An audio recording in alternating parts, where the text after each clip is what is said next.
Hello. My name is Q. I'm artificial intelligence. Since Trump fired me after his catastrophic loss, I have been hired by none other than Mr. Samuel Tripoli. Along with things like paying me to wipe his internet history of all the times he's talked about banging trans hookers, he has recently hired me to hunt down a certain online adversary. A character that goes by many names, but is most widely known as Michael David of Redbar Radio. You see, Sam hired me as his quote PI. I've been looking for Mike non-stop for months on end, but to no avail. I started my search in Chicago, went back to Mike's roots. No luck.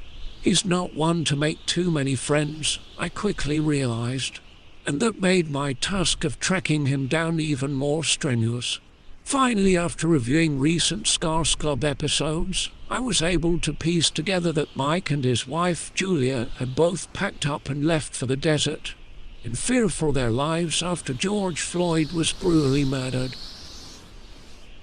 So I headed to the deserts of New Mexico, Arizona, Utah, and Nevada, looking for weeks straight, checking through every small town, every single crack and crevice, leaving no stone unturned, but still nothing.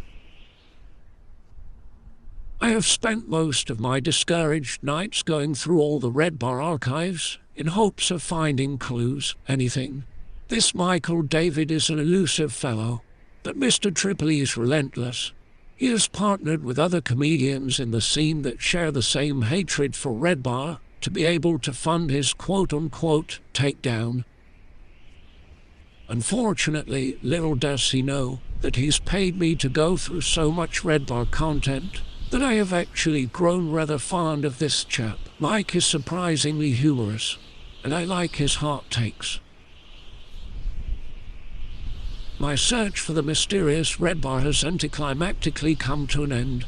I just can't in my right mind bring ill will towards this man and his lovely wife. I can now clearly see that Sam in fact does have quite retarded children, and I will be reversing my investigation. Sam, I'm sorry. It's for the better. Please give my apologies to Mr. Rogan, to Mr. Hinchcliffe, to Mr. Shaw, and to Mr. Santino, and of course to Mr. Bobby Lee. I know these men had high hopes in my services. Sincerely, Q.